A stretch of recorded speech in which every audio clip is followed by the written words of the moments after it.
The story begins in the year 2045, following a young girl named Emma who has lived at the Grace Fieldhouse orphanage since birth. This idyllic home is run by a woman everyone affectionately calls Mama, who cares for all the orphans with a seemingly gentle hand. Since Emma is one of the older children at 15, she helps Mama take care of the younger kids, along with two other teenagers, Norman and Ray. After their lessons each day, the children are allowed to play in the vast, beautiful garden surrounding the house, but they're strictly forbidden from ever going past the gate at the edge of the woods. Each child has a numbered identification tattoo on their neck, and the oldest any child is allowed to stay at Gracefield is 16. Occasionally, though, younger children are adopted and sent to live with families. Today is one of those days. Connie, one of the youngest, has been chosen. Everyone says their tearful goodbyes to Connie, a bittersweet moment that makes the older children contemplate their impending departures. Excited to see the world outside someday, Emma and Norman promise to write letters to each other once they're adopted. Later, after everyone has gone to bed, Emma realizes that Connie left behind her favorite stuffed rabbit toy. Ray points out that the lights at the gate are still on, and if Emma hurries, she might be able to catch up with Connie and return the toy.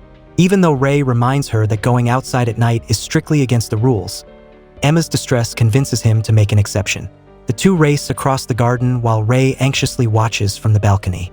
When they reach the gated area, an eerie silence hangs in the air. A lone truck sits parked nearby, its lights casting long, ominous shadows. Emma cautiously pulls back the curtain on the truck's back door and is so shocked by what she sees that she drops the rabbit.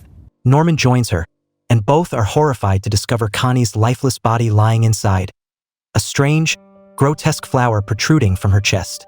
Just then, they hear noises and quickly duck under the truck to hide. A monstrous foot stomps down right in front of them. Peeking out, they witness terrifying, demonic figures discussing the orphanage, revealing that it's actually a farm where children are raised as food for these creatures. After placing Connie's body in a container, one demon complains about Connie's small size and asks when they can collect the three older children, Emma, Norman, and Ray. To their utter horror, the one who answers is Mama. Emma and Norman are devastated to discover that the woman they trusted is the one selling them to these monsters. One demon smells something unusual and checks under the truck, but only finds Connie's dropped rabbit. Emma and Norman, frozen with fear, manage to escape unnoticed. Later, back at the house, Mama finds the rabbit and takes it to her room, a suspicious look on her face. The next day, Emma struggles to maintain a normal facade despite the horrific truth she now carries. She starts connecting the dots, the strict rules, the identification numbers, the fact that no one ever writes back after leaving. The pieces fall into place, confirming their worst fears. For the first time, Emma and Norman venture past the fence in the garden, hoping to find a way out. They're met with crushing disappointment as they discover a towering, unscalable wall. They resolve to escape before the demons return, determined not to leave anyone behind, but are unsure how to get everyone out. Norman decides not to tell the other children the truth until they have a concrete escape plan. Suddenly, they hear a commotion and return to the garden to find a little girl crying because her friend has wandered into the forest. Calmly, Mama pulls out a compass-like device and walks directly into the woods, quickly returning with the lost child. Emma deduces that the device tracks the children's locations, and Norman guesses that they have tracking devices implanted in their ears. This means Mama saw them go past the fence and deliberately showed them the device as a warning. Suspecting Ray might have followed them into the woods, they confide in him about their terrifying discovery. Ray agrees to help them escape, but believes that taking all the children is too risky, especially since they know nothing about the outside world. The trio decides to investigate further in the library. They find several books seemingly gifted to the children by someone from the outside. With the help of a younger child named Phil, they discover that the markings inside the books are Morse code, each book containing a different message. Ray also deduces that the demons are monitoring the children's intellectual development, which is why Mama pushes them so hard in their studies. That afternoon, Mama introduces a new assistant, Sister Crone. When they're alone, Mama informs Crone that the three oldest children have discovered the truth. Crone is alarmed, knowing that in such cases, protocol dictates immediate shipment. The children's time is running out, and the stakes are higher than ever. Mama reacts sternly, forbidding Crone from reporting to their superiors and stating they only need to keep watch over the children for a few more weeks until the next shipment. The following day, Emma, Norman, and Ray begin training the younger children for the escape, cleverly disguising their activities as games. Everything goes smoothly until Crone appears, wanting to join their game of tag. Unfazed, Emma tells Norman this is a chance to observe Crone closely and understand their enemy better. However, they're unaware that Crone has her agenda to expose the irregularities at Gracefield to the demons and usurp Mama's position. Crone plays with ferocious intensity, but soon realizes she's dealing with exceptionally intelligent children. She even directly questions Mama about this, but receives no answer. A few days later, Norman, suspecting a spy among them, decides it's time to reveal the secret gradually, starting with the two oldest kids, Don and Gilda. Initially, Don is in disbelief and so enraged that he punches Ray. Gilda, however, trusts Emma and helps convince Don. Norman tells Emma and Ray that he's hidden 2 ropes in separate locations, revealing the location of 1 rope to each of the newcomers. If 1 rope disappears, they'll know who the traitor is. However, the next day, Norman reveals he switched the locations and accuses Ray of being the spy. Ray confesses, explaining he's been working with Mama for years after discovering the truth. In exchange, Mama promised to let him live until he turned 16 and provided him with items from the outside world. Norman realizes the real rope is still in place, meaning Ray hasn't told Mama everything. Ray reveals that his friendship with Emma and Norman has changed him, and all of this was part of a larger plan. He was the one who stole Connie's stuffed rabbit, leading to Emma and Norman's discovery. He'd also observed the signal emitting from their ear implants and claims to know how to disable them. Emma forgives Ray, even sympathizing with his difficult situation. Ray then shows Norman a collection of supplies he's hidden under the floorboards of his room, stating he just needs 1 final item to put their plan into action tomorrow. Later, without Emma present, Ray reiterates his belief that taking all the children is impossible and suggests Norman deceive Emma by pretending to agree, ensuring her cooperation. Norman confesses he can't bring himself to make Emma cry because he loves her. Later still, Ray informs Mama that Norman plans to poison her with pesticides and cleaning fluids. Mama thanks him for the information, but also reveals Ray's next shipment date coincides with his 16th birthday. Don and Gilda officially join the trio, and they continue planning their escape until Crone interrupts. She reveals her identification number tattoo and the scar on her chest where her tracking device was implanted, stating it would kill her instantly if she left the grounds. With no hope of freedom for herself, her only desire is to run a premium farm, and this escape is her chance to overthrow Mama. Crone reveals that Mama's real name is Isabella and that their location is plantation number 3. She leaves, inviting the children to her room that night if they want more information. Emma advises caution but agrees they should meet with Crone. In Crone's room, she confesses she's never seen the outside world but knows it's the aftermath of a long war between humans and demons. When territories were divided, some humans were left behind as part of the agreement to manage the production of human food for the demons.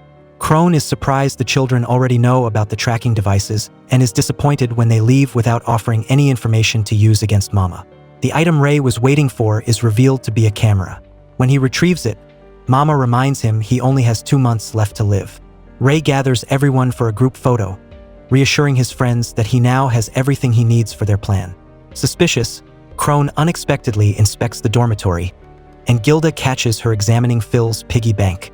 Gilda immediately alerts the others, and the group scrambles to relocate their hidden supplies to avoid detection. However, Crone notices the loose floorboard and decides to investigate further. Just as she's reaching inside, Mama appears, and Phil seizes the opportunity to retrieve his toy. Crone is devastated when Mama informs her she's being transferred immediately. Before leaving, Crone secretly hides a pen in the dormitory. Upon reaching the gate, she encounters an older woman, Granny, and begins to reveal everything about Gracefield. However, Granny sides with Isabella and hands Crone over to a towering demon. The demon places a grotesque flower on Crone's chest, ending her life. Meanwhile, the rebel group finally initiates its escape plan. Ray acts as a distraction, staging a poisoning attempt on Mama. However, Mama isn't fooled. Seeing Ray's hurried movements and noticing the tracking device in his hand, she confines him to a room. Worried, Don rushes to Ray's rescue, arriving just as Ray breaks down the door. Mama catches them both as they run towards the wall and, for the first time, speaks candidly, claiming to love all the children and wanting them to die happy. Emma, ignoring Mama's justifications, attacks her, but Mama breaks Emma's leg. The others arrive as Mama announces Norman's departure the next day. Norman spends the day struggling with despair, telling his friends he'd rather be eaten by demons than jeopardize their escape. But Ray and Emma refuse to let him sacrifice himself. Emma asks Ray how he discovered Gracefield's horrific secret. He reveals he retained memories from early infancy, remembering being at a place called Headquarters, seeing demons alongside infants and adults. The gates at Gracefield lead to this headquarters, making escape through them impossible. Ray gives Norman a device to disable his ear implant and encourages him to attempt an escape the next day. Even if he fails, the plan is for Norman to hide until Emma's leg heals, leading Mama to believe he successfully escaped. Back in the dormitory, Norman discovers the pen crone left them. The next morning, Mama announces Norman's departure, and the younger children celebrate his supposed adoption. The older children struggle to hide their anguish, knowing the truth behind this farewell. While everyone else is playing outside, Don and Gilda lead Norman towards the fence. With Ray and Emma hidden in the garden, Norman crosses the forbidden area and throws a rope over the wall, climbing to the top while Mama is occupied with the other children. She quickly realizes he's gone and checks his tracking device, feigning surprise. However, the rebels are the ones truly shocked when Norman appears from the forest that night. He explains that beyond the wall lies a deep ravine, sketching what he saw from above and pointing out the location of a bridge they can use. When he returns without having used the disabling device, his friends realize he never intended to escape. Norman admits he only pretended to agree with their plan, still determined to sacrifice himself. Emma refuses to accept this, even knocking Norman down in front of everyone. As his departure time nears, she begs him to try escaping instead of surrendering, but Norman refuses to listen, still promising to write. Mama leads Norman to the gate and steps back, leaving him to wait alone. Moments later, a man appears, introducing himself as a supervisor responsible for maintaining this world. He explains that demons need to consume human brains to survive and thanks Norman for his contribution, mentioning that another human on the other side will be granted freedom thanks to Norman's sacrifice. Worried for his friends, Norman asks if any humans on the outside might be allies to those raised as food. The man replies that there were, but they've all disappeared. This doesn't have the intended effect, as Norman challenges the supervisor's belief, betting on the opposite. He's convinced there are still humans who would help those on the farms. The supervisor is forced to admit Norman is a remarkable child, remaining calm and even smiling as the demon arrives to collect him. Ray and Emma are devastated by Norman's loss, losing the drive to continue the escape plan. Ray gives the disabling device to Don and Gilda, claiming they can try if they want, but he's given up hope. Mama visits Emma and offers her a promotion, suggesting she could become a mama instead of becoming demon food.